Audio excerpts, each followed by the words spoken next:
Please translate it back into English for me, Congresswoman. The exact segment you delivered entirely in the Somali language. With a smooth motion, John Kennedy slid a lone page across the wide desk, prompting the most frequently referenced female lawmaker in Congress to peer down at her translated remarks, her face drained of color, resembling chilled ash. Just 90 seconds earlier, she had boldly criticized him as a clueless elderly man during a live broadcast carried by 3 major networks. The entire chamber had delighted in her biting commentary, but now that very same room had plunged into a quietness so intense that the faint buzzing of the climate control system was audible. Ilhan Omar picked up the document. Her hand was visibly trembling, a subtle quivering perfectly recorded by every camera lens fixed on her inside Dirksen, 562. She opened her mouth to utter 3 basic words she had previously declared in a tongue she presumed nobody within the U.S. government could decode. Yet she remained entirely speechless. Seated directly opposite her, the allegedly foolish old man patiently bided his time. He had already folded his reading spectacles neatly into his hand. He remained seated with the steadfast patience of a locked door, exhibiting absolutely no sense of urgency. He had asked a question so rudimentary that even a youngster could handle it. Just read your personal statement out loud. Still, the representative, who was renowned for her rapid-fire retorts and her historical ability to verbally maneuver out of tight spots, sat completely immobilized. Tightly gripping the solitary page, she declined to read aloud. "Take your time, ma'am," Kennedy suggested, his tone as mild as a softly swaying screen door. "I am more than happy to read it aloud for you if your eyes are feeling strained. I certainly know mine get exhausted being as old as I am." A wave of chuckles sparked in the rear seating, initiating as a quiet rumble. The typical way amusement brews before a crowd wholly allows itself to embrace the situational irony. To fully grasp how a lawmaker who built her entire career on audacious, outspoken proclamations inexplicably lost command of a hearing over 3 unuttered words, one must rewind roughly 40 minutes to the instant she first confidently strutted into the room. Upon her arrival, she harbored total certainty that she was already the triumphant victor. If you have ever experienced condescension from a Washington insider who deemed themselves inherently better than your hometown without ever stepping foot in it, please do me a favor and smash that like button immediately. You are on the verge of observing precisely what happens when that exact kind of individual misjudges the wrong elderly gentleman. Let us backtrack. The legislative room was vastly more packed than the public itinerary indicated. Whispers had spread that Kennedy had deliberately demanded her attendance by name, and 3 prominent broadcast networks had positioned their gear against the back partition, their small red recording indicators illuminating the space. Ilhan Omar marched in with her usual flair, handling the environment as a trivial formality she had already bested. She dropped her portfolio onto the table, displaying absolutely no indication of nervousness. She had already concluded near the doorway that no person in this setting merited her anxiety. When the committee leader formally yielded the floor to her, she commanded it with the dominance of a judge issuing a final ruling in an ancient dispute. "Before we commence with this theatrical performance," she initiated, "allow me to voice what everyone else is far too polite to articulate. I have reviewed who orchestrated this hearing, and I want to be entirely transparent with the citizens watching from home regarding what I am currently enduring. Today, I am being interrogated by a clueless old man who genuinely believes the boundaries of the world end at the Louisiana state border.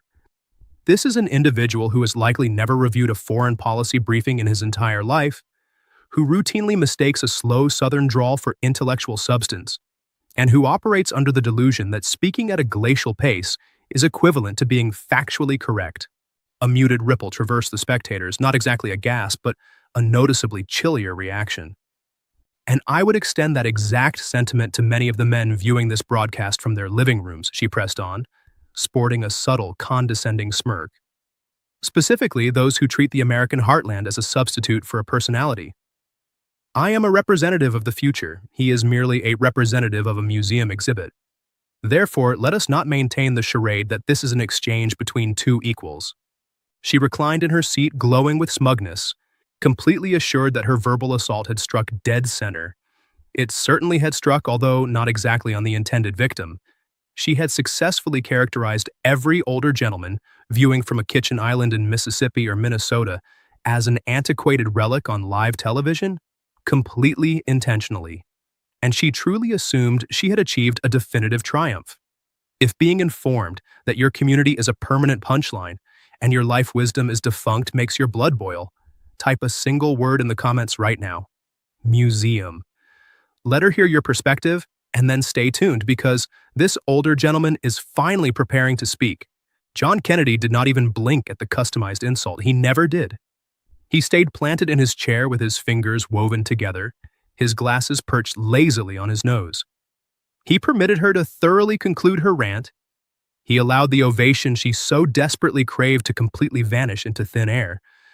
And he permitted the subsequent oppressive quiet to linger for just a fraction of a second too long, right until the crowd started wondering if he had even processed her derogatory remarks. Only at that moment did he tilt toward his mic. His initial gesture was to offer his thanks. "Congresswoman," he articulated evenly, "I want to thank you for that. That was genuinely educational. I absorbed a great deal in those 90 seconds regarding your exact assessment of the everyday folks who fund your paycheck." He let the term educational suspend in the atmosphere briefly, scrutinizing it like someone inspecting a curious stone picked up from a dusty path. "Now, I am merely a simple country lawyer. I attended a couple of decent universities, but I truly learned the practice of law inside a Louisiana courthouse where the climate control system is permanently broken and the presiding judge has known your family since you were wearing diapers. In an environment like that, you quickly learn that there are fundamentally only two categories of questions: the kind an individual can answer directly, and the kind an individual wastes a whole lot of elaborate vocabulary actively avoiding. I am exclusively going to ask you the first variety today. Very straightforward matters. The kind of things a sluggish, elderly fellow from Zachary can easily track. I will do my utmost to keep the pace at a level you prefer. I would appreciate that," Omar countered emotionlessly. "Ma'am, I most certainly will." He refrained from immediately grabbing any of his sordid paperwork. That was the signature element of Kennedy's approach, a method well known to anybody who had watched his proceedings. He never went straight for the lethal blow while his opponent was actively bracing for the hit. He commenced the dialogue with mundane pleasantries. He courteously questioned the length of her time serving on the committee, bobbing his head reflectively at her answers as though he were hearing a local resident discuss their vegetable patch. He asked if she found her legislative duties rewarding. He probed, somewhat hesitantly, if she viewed herself as reserved with her public commentary, similar to how a lawyer might act, or if she chose to speak spontaneously from the heart, allowing her words to land wherever they might. "I articulate exactly what is on my mind," Omar announced confidently. "I refuse to poll test my personal conscience the way the male politicians in this institution constantly do. If that transparency transforms me into a target, so be it. I would vastly prefer to be despised for my honesty than adored for a fabrication." "That is a very fine response. I genuinely mean that," Kennedy acknowledged. He bobbed his head in a methodical tempo, looking much like a restaurant customer who had just received their preferred meal and wanted to admire the presentation before eating. "My father always told me, a man's true worth is only as solid as the integrity of his word. It appears you share his philosophy, and considering he never managed to complete the 8th grade, that is one trait you and an old man's father evidently share." A mild surge of chuckles drifted through his portion of the chamber. "Furthermore, you are fluent in several languages, with written Somali being one of them?" he inquired. "I am, fluently," she validated. "Well, good for you," he responded. "I can scarcely manage the English language, and on certain mornings, I struggle with even that." Another laugh emerged, noticeably friendlier this round. "So, let us establish this on the official record, vividly and clearly, ensuring nobody can claim down the line that you were deceitfully maneuvered into a trap. You always state what you mean, and you mean exactly what you state.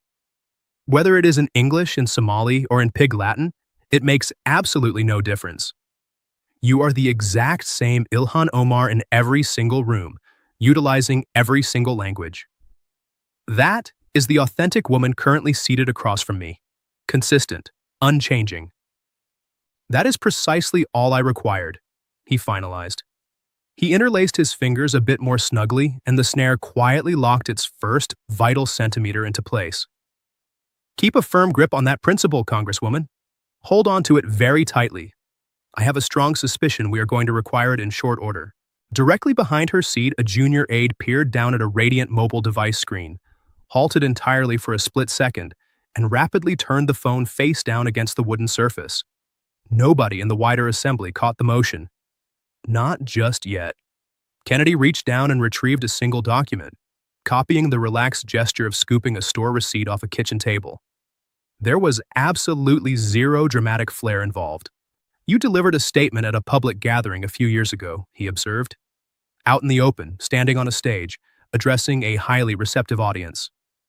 I am going to read it verbatim because I never want you accusing me later of distorting your phrasing. He pulled his spectacles down by a fraction. You were discussing your specific community and the difficult challenges it has endured.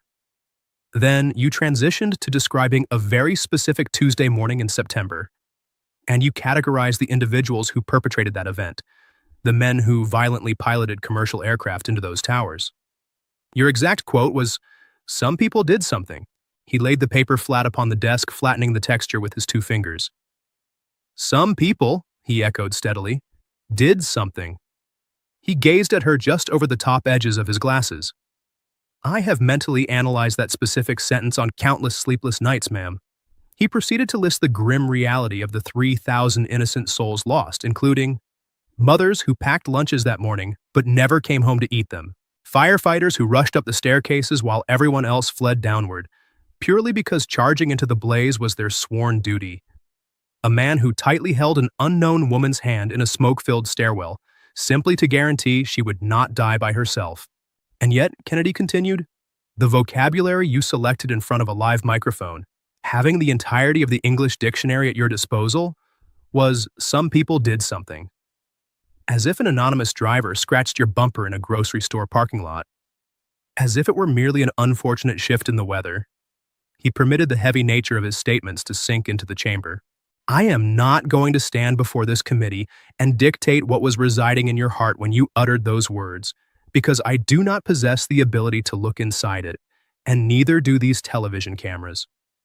But I possess the ability to read, ma'am, even at my advanced age.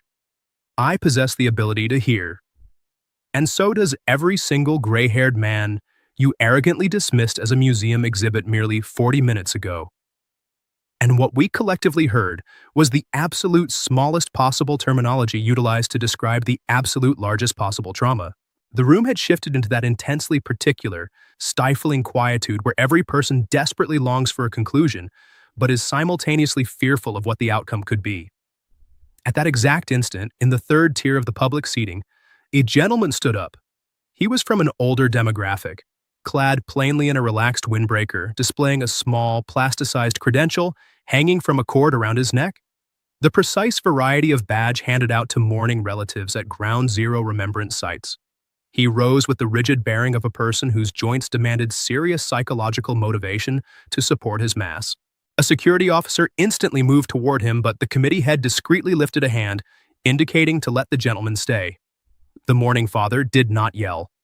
He fixated his gaze straight onto Ilhan Omar, and when he vocalized, his pitch was incredibly unwavering, albeit weathered entirely down to the emotional core. My daughter was not just some people, he stated, and she most certainly did not just do something. She answered her desk phone on the 90th-something floor. She frantically told her mother that she loved her, and then the connection went completely dead. My family has been trapped inside that dead connection for many long years now. I was a school teacher. I coached a children's Little League baseball team. I am not a museum exhibit either, ma'am.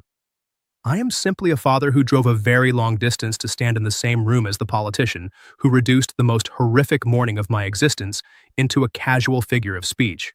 He paused, leaning his worn hand heavily against the crest of the empty seat before him to steady himself. So, you will have to forgive me, Congresswoman, he finished. But I drove a very long way hoping to hear you refer to her as something.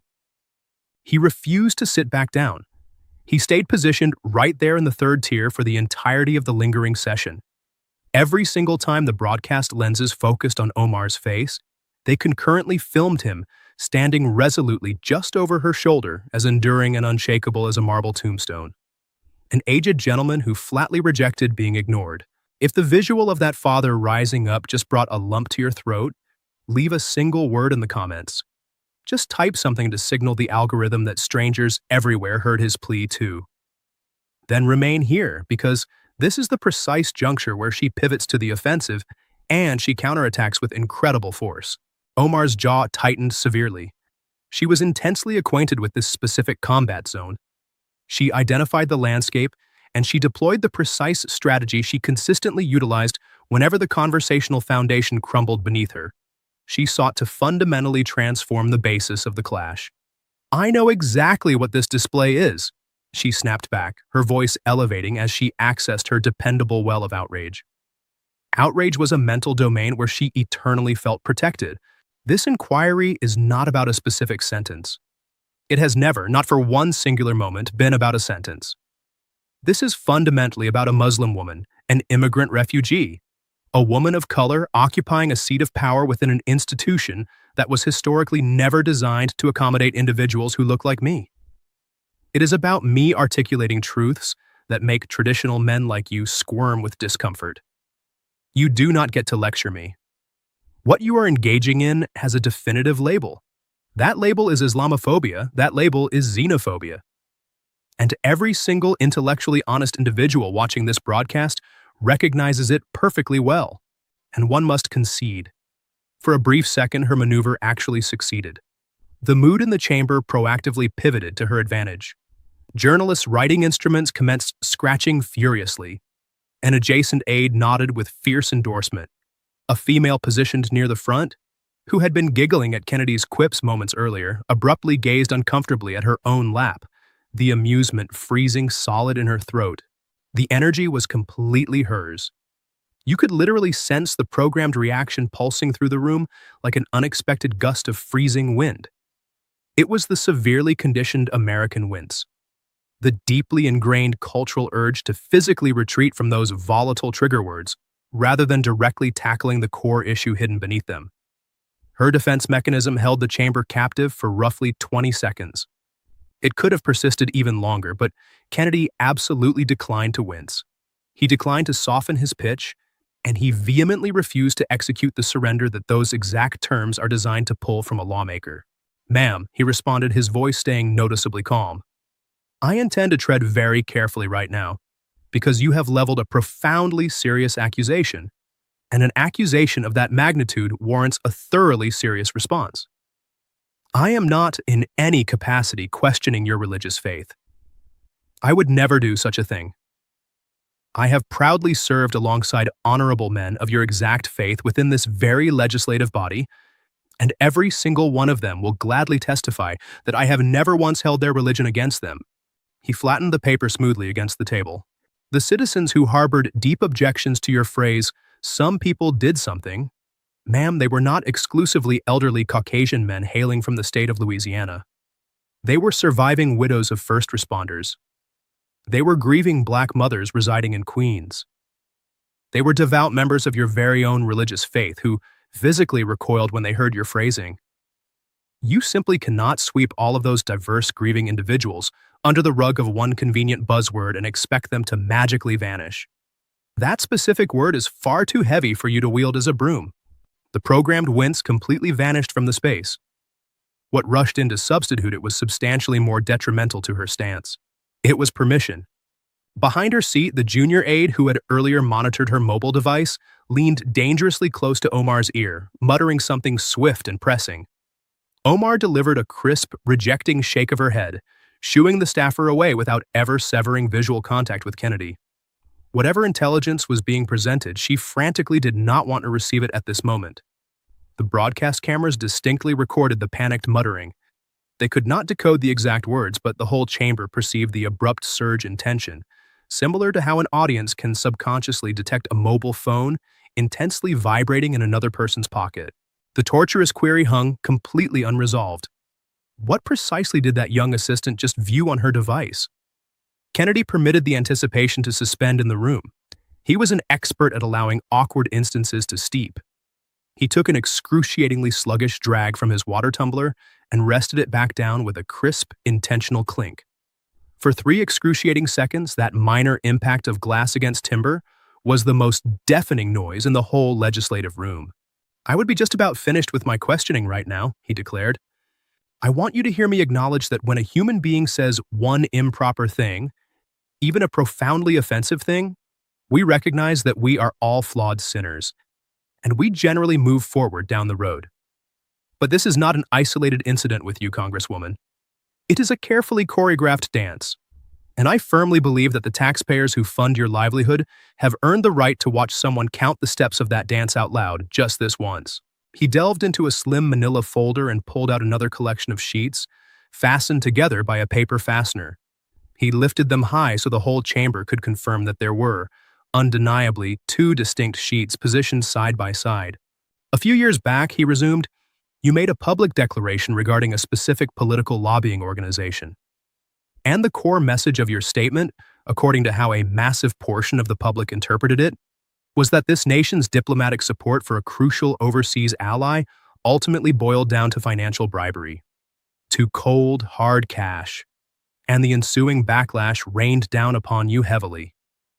But here's the critical detail I want the folks watching at home to document very carefully. That political heat did not originate from my conservative side of the aisle. It originated from your own political faction, your own Speaker of the House, your own party's leadership. He laid the initial piece of paper flat upon the table. Consequently, you issued a formal public statement, he observed. And within the text of that statement, ma'am, you managed to execute two contradictory actions simultaneously, something I genuinely did not believe a human being was capable of pulling off. He pushed his glasses a bit lower on his nose once again. You issued an apology, he remarked, and yet in the exact same breath, printed on the exact same piece of paper, you defiantly proclaimed that you stood by every single word you originally said.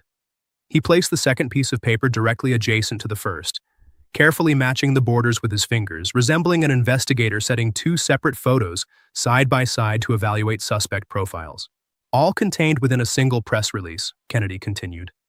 I reviewed it 4 separate times in my vehicle this morning, Congresswoman, and for the absolute life of me, I could not locate the actual apology buried within your supposed apology. It is a truly remarkable piece of linguistic gymnastics. I couldn't replicate it if I stood in front of a mirror and practiced for an entire month. A sudden wave of chuckles burst from the viewing gallery, swift and entirely spontaneous. A man seated in the second tier frantically shielded his mouth but did not succeed in muting the noise. Even the mourning father in the jacket, who had stayed standing like a guard, allowed himself the briefest twitch of his jaw muscles. It was not exactly a complete grin, but it definitively resided in the same emotional category. That is not a genuine apology, ma'am, Kennedy continued, his tone sinking to almost a whisper. That is a grammatical hostage negotiation. You trot out the word sorry merely so the media cameras can document that you verbalized it, and then you instantaneously retract it so your radical base understands you never actually meant it. And according to my personal tracking, you have executed that precise routine every single time you find yourself in trouble, for years on end. You say the controversial thing, you gauge the temperature of the room, and when the public inevitably revolts, you stand back up and inform us that we simply misheard you. You look the very people quoting your exact words back to you in the eye and tell them that they are the ones with the listening comprehension deficit. You claim it is a gross distortion of a highly nuanced position regarding a complex geopolitical matter that we are simply too ignorant to grasp. It is an official statement with your personalized signature stamped on the bottom of it, Congresswoman, Kennedy pushed forward. I didn't author it. You did. Twice over, as far as I can decipher. The apologetic version and the unapologetic version, coexisting on the same page. This round, the chuckling in the chamber erupted considerably larger. It was not the ultimate ruinous laughter yet, the variety that irrevocably ends a legislative tenure. But it was a genuine one. The variety of amusement that thrives on its own inertia, where participants start laughing partly at the ridiculousness of the scenario, and partly at one another for shattering protocol. Omar's digits subconsciously clenched the lip of the dense timber desk. She possessed extensive background in sensing the atmosphere of a gathering turn against her.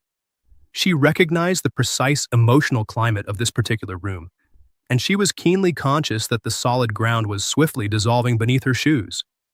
But Kennedy was already actively casting aside those sheets and grasping for his ultimate exhibit. Detecting the pivot, The crowd instantly quieted itself without needing any external cue. However, all of that is ancient history, he remarked with dismissal. I only resurrected those past incidents, so you cannot look into the camera and convince the folks at home that today is merely about one poor choice of words from a long time ago. Because here's the most recent development.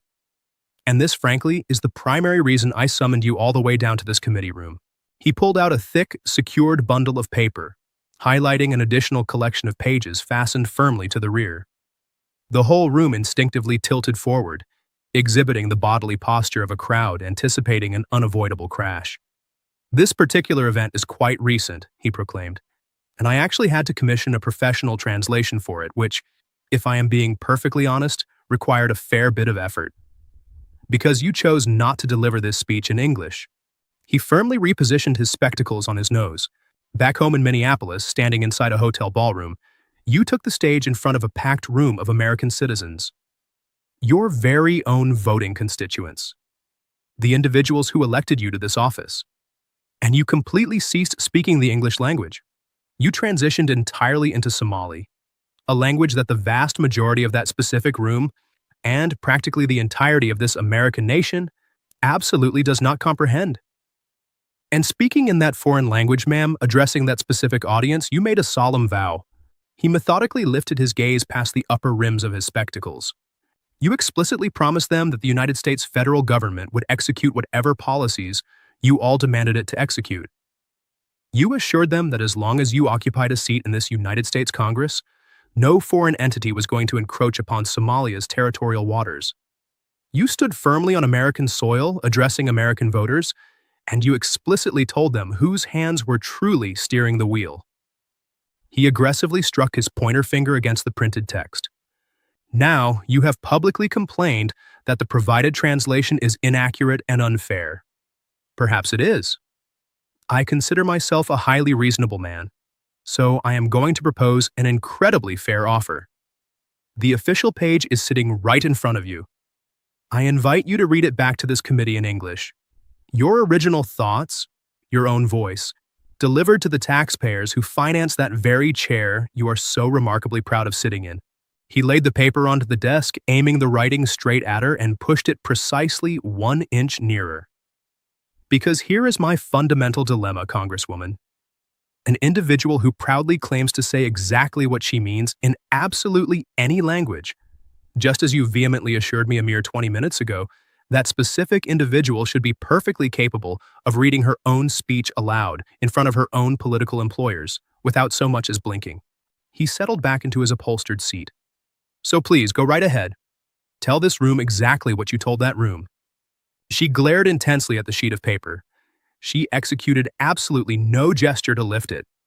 A high-profile representative who had pledged that one independent country's administration would respond directly to another nation's residents, utilizing a dialect intentionally selected so the resident nation's populace could not oversee the guarantee. If your gut just twisted a tiny bit hearing that, this is exactly the broadcast you ought to be viewing. Click subscribe right this instant, because the events that unfold next mark the precise moment she will squander the rest of her civic existence wishing the broadcasting equipment had miraculously broken down. She refrained from reaching out to grab the document. Conversely, she rigidified her bearing, hauled her mic fiercely toward her visage, and struck back with absolutely everything she possessed remaining in her repository. And in fairness to her, it was an impressive retaliation. She did not simply vanish silently into the shadows. You want to initiate a dialogue regarding political loyalty? She spat, her tone hushed, swift, and emitting wrath. Fine, let us dissect it. I arrived in this nation possessing absolutely nothing. Nothing at all. I emerged from a squalid refugee camp with the literal dirt of displacement still coating my footwear. I was a young girl who was forced to witness her homeland violently tear itself to shreds. Yet, I mastered your complex language, every single grammatical rule of it, significantly better than half the native-born men who currently sit in this building. I actively earned my American citizenship standing inside a courtroom, with my right hand raised to the sky, and I meant every single syllable of the oath I took. I actively earned this congressional seat within a district that has selected me repeatedly, time and time again, through free and fair democratic elections that you are more than welcome to go verify yourself. I have personally drafted legislation that directly places food into the mouths of starving American children while you waste the Senate's time delivering folksy speeches about catching catfish, boiling crawfish, and petting your beagle. And you, Senator, she scoffed, you simply inherited your status. You were handed the keys to a prosperous country the moment you were born, and you were essentially handed a United States Senate seat shortly thereafter. Yet you possess the sheer audacity, the unbelievable gall, to sit there in your expensive tailored suit and interrogate whether I truly belong in my seat?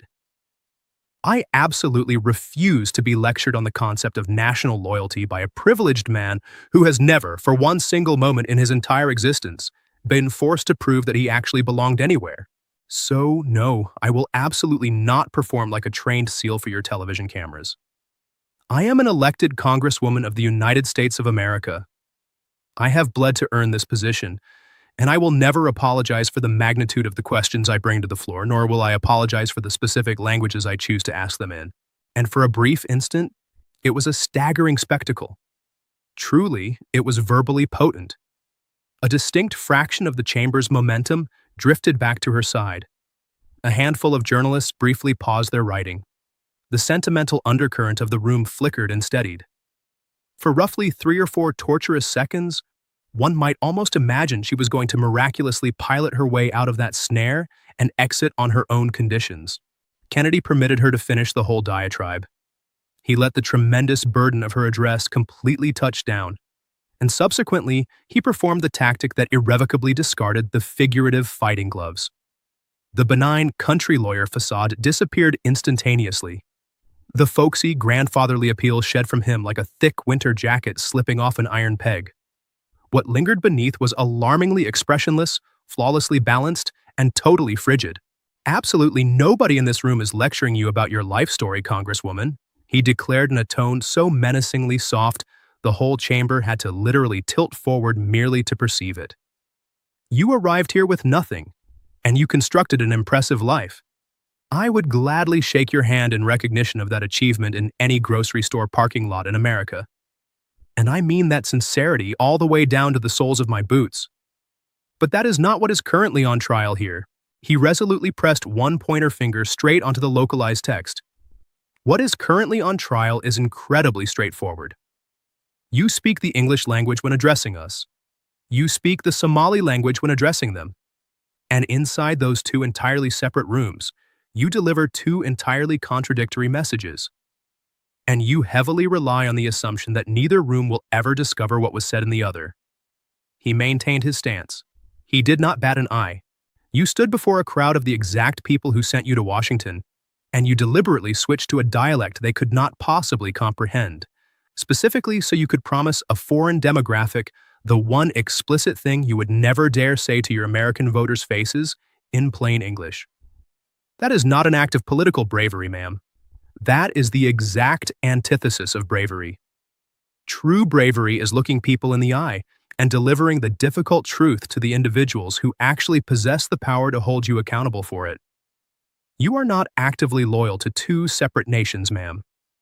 You are simply loyal to whichever room you currently happen to be standing inside.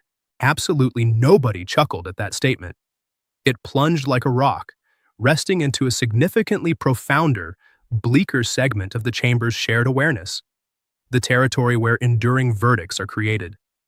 The variety of epiphany that an audience does not just overlook or revise its opinion regarding afterward.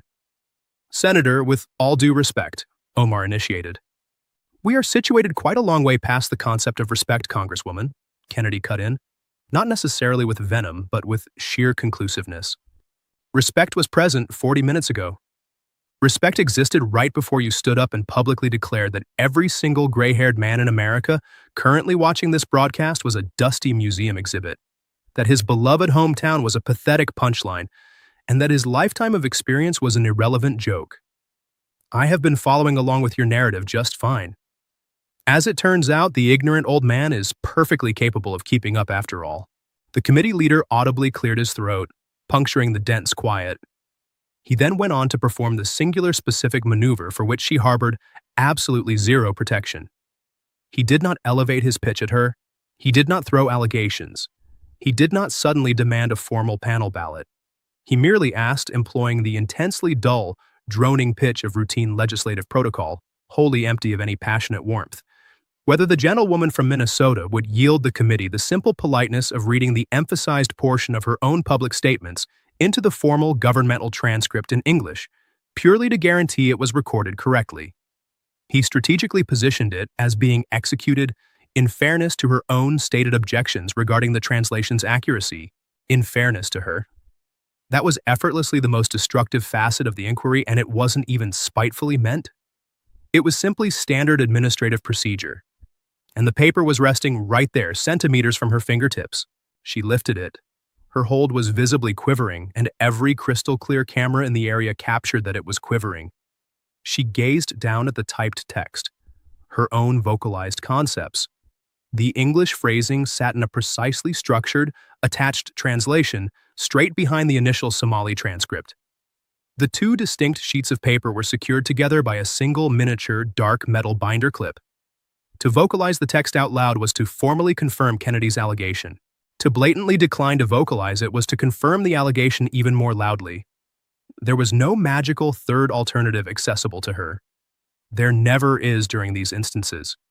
She managed to push out the initial three terms, the United States, and then her own hearing ultimately registered what her mouth was executing, and she suddenly stopped. She rested the document back onto the desk, and subsequently she performed a small, supposedly trivial physical motion that the whole country beheld, and that she would never, ever be capable of taking back. She began anxiously prying the dark binder clip off the edge of the documents with her thumbnail. It is the precise, unconscious, fiddling individuals commit when their digits frantically demand a physical activity because their mind has totally depleted its tactical choices. The metal clip abruptly burst loose. The two sheets of paper physically detached from each other. The English localization and the Somali source. The governmental vow she had vocally transmitted, and the covert pledge she had meant for no one else to capture. The two documents glided roughly an inch apart on the sleek timber desk and simply lay there, totally divorced from each other, right in full view of the snapping lenses and the observing nation. The metal binder clip generated a diminutive, crisp tick against the timber as it fiercely popped free. Within a chamber that was completely starved of sound, the noise traveled unbelievably far. It reverberated across the lifeless quiet of the room like a magistrate's mallet that no one had purposefully intended to slam. She refrained from reaching out to reclaim the detached sheets. She exerted no attempt to put the packet back together. She merely folded her hands tightly in her lap, hovering directly over the two severed portions of her conflicting story. And she uttered absolutely nothing. That particular audio, the noise of a solitary, inexpensive binder clip snapping open in an environment so tortuously silent you could detect a pin fall onto the rug, that is the exact acoustic hallmark of a political tenure permanently changing its path on live national television. If digesting that strained impasse just provided you with full-body shivers, ensure you activate your channel alerts immediately. Because what occurred after the broadcast cameras finally shut off is the pivotal consequence that mainstream outlets declined to cover. Stick with me here. The committee had formally asked for the ultimate time if the gentlewoman desired to provide any additional comment for the transcript. She signaled she did not desire to comment. By the moment the proceeding formally concluded, that small video fragment had already secured a viral nickname, and the heading was exceptionally destructive to her image. An unnamed producer had neatly trimmed the vital 40-second interaction, the paper gliding across the desk, the request to read it back in English, the three stifled words succeeded by absolute silence, the metallic crack of the binder clip springing free, the two sheets visibly floating apart. They released the fragment onto the web, and by the middle of the afternoon, you literally could not browse for 10 seconds on any mobile device screen in the nation without the recording autoplaying. And here was the vital component that ought to have frightened her the most. Presuming she was still able to experience anything, aside from the severe embarrassment glowing in her face, absolutely no one on the web was arguing the geopolitical intricacies of her address. They were not debating the independence of Somalia or the nuances of Somaliland, or localization exactness, or global boundaries, or any of the massive, elevated subjects she had intensely desired that morning's storyline to center on. There was simply no substantial argument left to be held. Millions of residents were merely observing a prominent lawmaker be offered a text of her own phrasing and wholly declined to speak them out loud, looping on an endless, unavoidable cycle. That night, the primary national broadcast programs commenced their shows with a frozen static image. Omar seated with her hands firmly clasped in her lap, the two translated sheets lying clearly separated before her, mirroring a scale of justice that had finally tipped definitively in one way. One specific network aired the picture with a bottom third banner that comprised of nothing except Senator Kennedy's ruinous statement, formatted in crisp white lettering over a dark backdrop. Loyal to whichever room you're standing in. They did not bother appending any analysis or commentary because absolutely none was needed. Out in the sprawling marble hallways situated immediately outside the legislative room, an independent reporter cornered a Democratic congressional delegate, a male who had dependably voted in unison with Omar on several legislative bills over the previous few years. The lawmaker vehemently insisted his identity stay off the record, and he anxiously surveyed the corridor in both directions prior to ultimately talking. Then, he tilted in and supplied his evaluation, his pitch hushed and swift. "We actively ran interference and provided political cover for her for a very long time," he admitted. "Years, honestly. You provide that kind of loyalty for members of your own political faction. But you absolutely cannot provide political cover in a room that has permanently stopped being intimidated by her rhetoric. There is no damage control press release in existence that can unring that specific bell." The congressman quickly vanished down the corridor before the reporter could even raise his recording device. By the following morning, Omar's communications office released a dense, 4-paragraph statement, ironically validating his warning. Absolutely nobody bothered to read beyond the first sentence. A written defense is useless when the entire nation watched your silent refusal to speak out loud. That same night, the grieving father drove the incredibly long journey back to his home. He left the car radio off, needing no distractions. He had achieved exactly what he sought in Washington. Near the state border, isolated in the dark, he spoke his late daughter's name aloud just once. He finished his drive enveloped in a profound silence that finally felt legitimately earned after 20 years. Meanwhile, an elderly man in Mississippi watched the viral clip again on his smartphone. He was no museum artifact, having proudly built his life with his bare hands. Shaking his head, he turned off the screen and sat in his quiet kitchen. He felt deep satisfaction seeing the politician who called him ignorant fail to read her own typed words. Kennedy avoided all theatricality. He calmly gathered and carefully aligned the two separated pages. Folding them neatly down the middle, he placed the documents into his suit pocket and peacefully walked away. He bypassed the flashing cameras and reporters, strolling past the empty chair of the suddenly speechless Congresswoman. The ignorant old man expertly read the room. The whole truth fit securely inside one pocket.